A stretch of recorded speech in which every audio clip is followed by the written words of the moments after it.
আজকে কথা বলবো প্লেয়ারদের এমন কিছু হাই আইকিউ মোমেন্ট নিয়ে যা দেখে আপনারা সবাই অবাক হয়ে যাবেন। তাহলে চলেন শুরু করা যাক।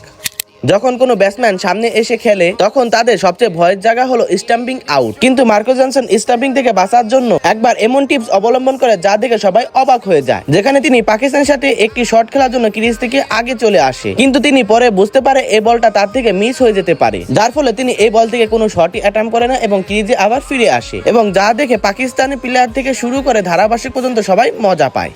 নিউজিল্যান্ডের সাথে একটি টেস্ট ম্যাচে ফ্যাফ ডু প্লেসি অনেক সুন্দর ব্যাটিং করতেছিল আর এটা নিউজিল্যান্ডের জন্য অনেক বিপজ্জনক হয়ে দাঁড়িয়েছিল, কিন্তু টম লেথেম তাকে এভাবে আউট করবে সেটা ফ্যাফ ডু প্লেসি নিজেও বিশ্বাস করতে পারেনি। যেখানে সেটনারের একটি বলে ফ্যাফ ডু প্লেসি একটা সুইপ শট মারে, কিন্তু শট লেগে থাকা টম লেথেম এক হাত দিয়ে চমৎকার ভাবে ক্যাচটা ধরে ফেলায়। কিন্তু এই শটের ইন্টারেস্টিং জিনিস হলো লেথেম ফ্যাফ ডু প্লেসির এই শটটা প্রথম দিকেই বুঝে যায়, যার ফলে তিনি সেই জায়গা চলে যান যেই জায়গা ফ্যাফ ডু প্লেসি শটটা খেলেন এবং তিনি অসাধারণ একটি ক্যাচ ধরে ফেলান।